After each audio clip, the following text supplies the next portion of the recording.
King Manuel I ascended to the throne of Portugal, which led to a significant shift in the balance of power within the Portuguese court. This shift favored the friends and patrons of the da Gama family. Concurrently, a previously neglected project was revived: the ambitious plan to send a Portuguese fleet to India. The goal was to establish a sea route to Asia, thereby circumventing the Muslim monopoly on trade with India and other eastern states. Despite having little relevant experience, Vasco da Gama was appointed to lead this critical expedition for reasons that remain unknown. Vasco da Gama set sail from Lisbon on July 8, 1497, commanding a fleet of 4 vessels. These included 2 medium-sized, 3-masted sailing ships, each around 120 tons, named the São Gabriel and the São Rafael, a 50-ton caravel named the Berrio, and a 200-ton storeship. Accompanying da Gama's fleet were 3 interpreters, 2 Arabic speakers and 1 who spoke several Bantu dialects. The fleet also carried padrões, stone pillars, to establish marks of discovery along their route. After passing the Canary Islands on July 15th, Vasco da Gama's fleet reached Santiago, in the Cape Verde Islands on July 26th, where they remained until August 3rd.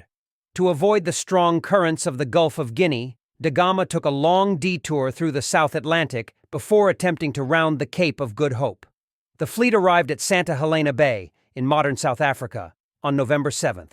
However, unfavorable winds and adverse currents delayed the rounding of the Cape until November 22nd. 3 days later, on November 25th, da Gama anchored in Mossel Bay, where he erected a padrão on an island and ordered the storeship to be broken up. Sailing again on December 8th, the fleet reached the coast of Natal on Christmas Day.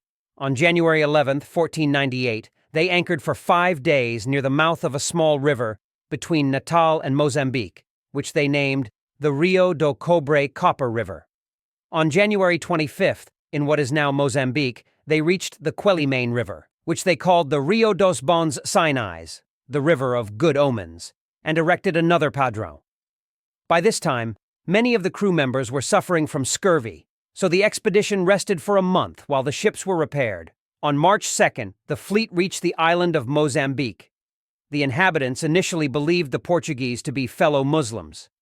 During their stay, Vasco da Gama discovered that the locals traded with Arab merchants and that there were 4 Arab vessels in port, loaded with gold, jewels, silver, and spices. Da Gama was also informed that Prester John, the legendary Christian ruler, supposedly lived in the interior and controlled many coastal cities. The Sultan of Mozambique provided da Gama with 2 pilots. However, one of them deserted upon realizing that the Portuguese were Christians.